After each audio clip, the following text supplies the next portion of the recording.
Disruptive physicians. A few years ago, I wrote about the importance of getting disruptive physicians out of your medical group before they take you down. That's on the blog. But what if the physician isn't actually disruptive, but simply nonconformist or challenging? Then cutting him or her from your group might be like cutting off your nose to spite your face. Translation, bad move. Intellectually, the problem is knowing how to tell the difference. True, there's no test that I know of. Practically, though, it's not that hard to tell if Dr. Bob's actions are disruptive. Is he bad-mouthing your group to the hospital CEO? Is he trying to get another group member to team up with him to steal your exclusive contract? Is he working with your competitor to undermine your group?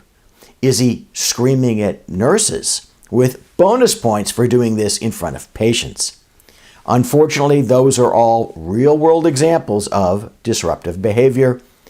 I could go on at the risk of developing some foaming at the mouth. Or is she just someone who's nonconformist or contrarian, someone who doesn't fit into the mold of, out of which pop the other members of your group?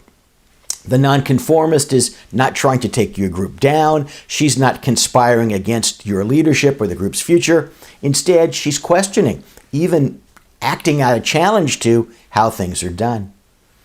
Why does your medical group do something a certain way? What's the why underlying your answer to that? It's always done that way, or because we read it's a best practice, aren't ultimate whys. Sometimes there is no ultimate why, or at least one that makes any sense. In the popular press, this sort of challenge is often portrayed as generational, but that's silly because no generation is lockstep. It's comprised of individuals. You can just as easily have a nonconformist 62-year-old in your group as a nonconformist 26-year-old. Seen for what it can truly be, nonconformity is an asset, a cross-pollinator of ideas and of ways to think. It's a Darwinian stressor. Yes, some management may be required to keep the nonconformity positively channeled.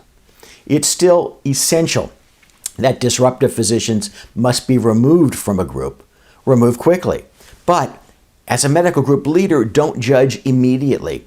Pause and question motives. Pause and question whether the symptoms are truly disruptive action or instead nonconformity that can be made to be beneficial to your group's long-term success. As someone once quipped, yes, it works in practice, but will it work in theory? Who cares?